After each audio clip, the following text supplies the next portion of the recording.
All right, so the first thing that we're going to do is we're going to look and we're going to put this on our graph. And if we notice, the zeros of the function are and the factors of the function. Hopefully you notice that the zeros of the functions are opposite. So if you look at, let me go to here and highlight. Right here, we have positive 2 and we have negative 5. But when you look in the factored form, it's x minus 2 and x plus 5. So the sign is opposite when you actually put it on the graph and you actually find that x value. In other words, if I were to look at it and ask myself, what is the value of x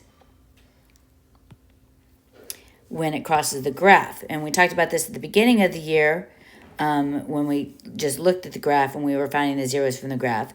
That would be an x is equal to negative 5 and x is equal to positive 2. And we have a minimum value down there. So talking about adding in our domain and range to that concept as well. All right. And so you should, of course, notice that the zeros and the factors are the opposite of each other. And we're going to explore why our factors and zeros are opposites. So if you recall, the zeros of the functions are also called the solutions, and they're also called the roots for the y value of the solution when it is equal to 0. So we must set our quadratic function equal to 0 and then solve for x. But we have two binomials that are solved for x, okay? So in order to do this, I'm going to create two equations. I'm going to create one equation that says x minus 2 equals 0, and the other equation is x plus 5 equals 0. And now we're going to solve for x.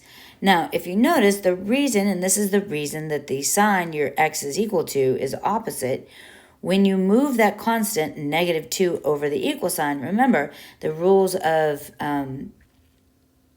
equations is you have to do the inverse operation to move it over the equal sign. So when that negative 2 moves over the equal sign, it becomes positive 2. When this 5 moves over that equal sign, it becomes negative 5. And now at the end, well, let me just go here. So now you're going to have your turn to factor, and you're going to be factoring this question. And then I'm going to have a separate video if you get this